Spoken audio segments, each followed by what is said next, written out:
In this verse, the deity Krishna reveals his cosmic form to the warrior Arjun. And Arjun is both awed by it and terrified by looking at his supreme form. He is overwhelmed by that sight of destruction and death. But that's divine that we're talking about. Now I become death, the destroyer of the worlds. These words are a paraphrase of Bhagavad Gita, chapter 11:32, and quoted by Oppenheimer in the movie Oppenheimer. Now, originally in Bhagavad Gita, Krishna says this quote to Arjun when he showcases his supreme self to Arjun. But when Oppenheimer quoted this after witnessing the first successful test of an atomic bomb in 1945, and he said this quote from chapter 11, verse 32, while looking at this erupting fireball from the atomic bomb, it drew controversies, especially after watching this movie, which has been based on this true incident. In this verse, the deity Krishna reveals his cosmic form to the warrior Arjun. And Arjun is both awed by it and terrified by looking at his supreme form. He is overwhelmed by that sight of destruction and death. But that's divine that we're talking about. And when Oppenheimer claims to be symbolic of being divine, then it stirred up some emotions in many people.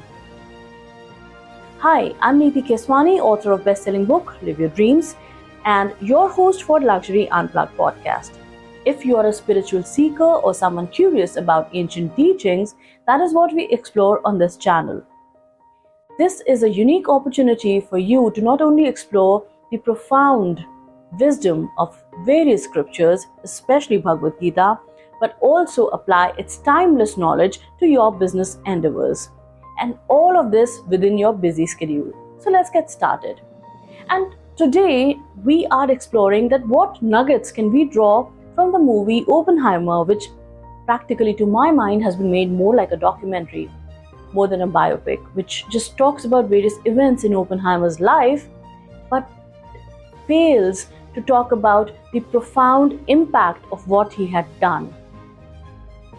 Christopher Nolan's film has done something good also. It has rekindled the effect, the impact of our ancient scriptures that have been there for time and beyond time.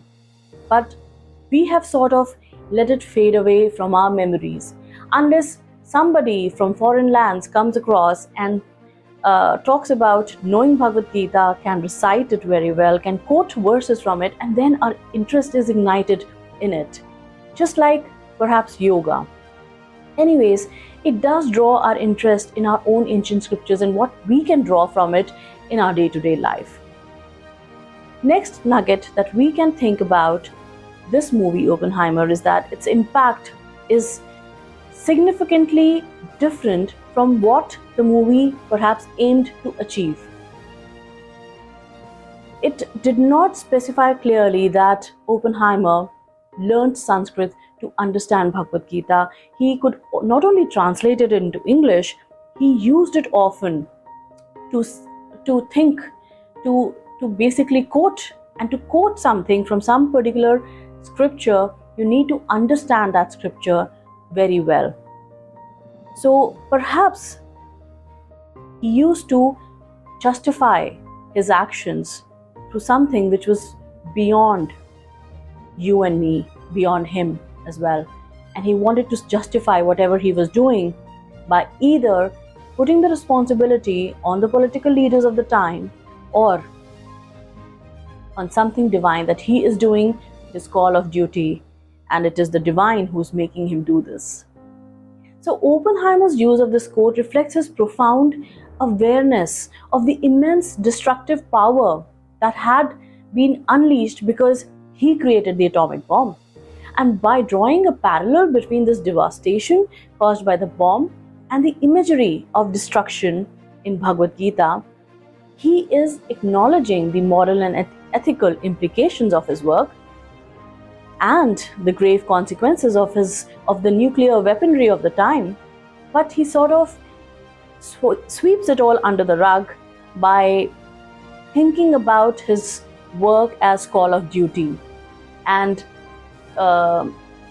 making it sort of being the responsibility of the political leaders of the time. He talks about his reflection of the potential for both creation and destruction inherent in the human endeavors, but at the same time, he did not want to take the responsibility of the impact that he was creating. And he did cause massive destruction.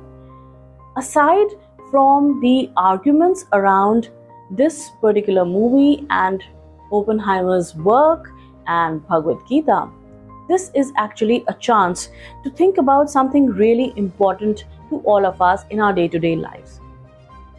You see, when atomic bombs drop on cities like Hiroshima and Nagasaki and cause deaths in numbers which are beyond hundreds of thousands, and it causes terrible consequences for those who survive, it is a food for thought for all of us to proclaim our social responsibility for our actions. Not all of us are creating atomic bombs in our day-to-day lives, but a lot of us are doing something very, very impactful in our day-to-day lives. How is it serving the society at large? How is it helping the people at large? Are we doing something positive in our life? Is what we need to understand.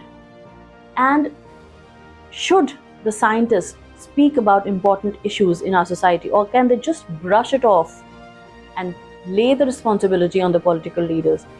Can they take a stand and say that this is something ethical and I am socially responsible for this, and so this action will not be taken or should be taken, or simply let it go as a call of duty? Now, this is an important narrative that has been swished away from the main movie, but it is about the ethics of our political leaders who knowingly or unknowingly cause harm and did cause harm at the time. Lastly, his use of quote from Bhagavad Gita reflects his introspection on the consequences of his work. It should make us all understand the intertwined meaning of science, spirituality, and our sense of responsibility. Are these linked together? And how can we use the scriptures, science, and spirituality to make our lives better? And not only our lives better, not only going for the bigger goal to be known, to have power, but also to create something amazing in life that can benefit people. It shows how people can create amazing things, but can also have the power to cause harm. This movie is a reminder to be careful with what we do and how it can impact the world. Should we be wielding the luxury of power that comes with great responsibility, or let it all sweep under the rug by misquoting it from our scriptures, blaming it on some or the other person? I leave you with this food for thought. If you like this video, then like, subscribe, and keep coming back for more videos.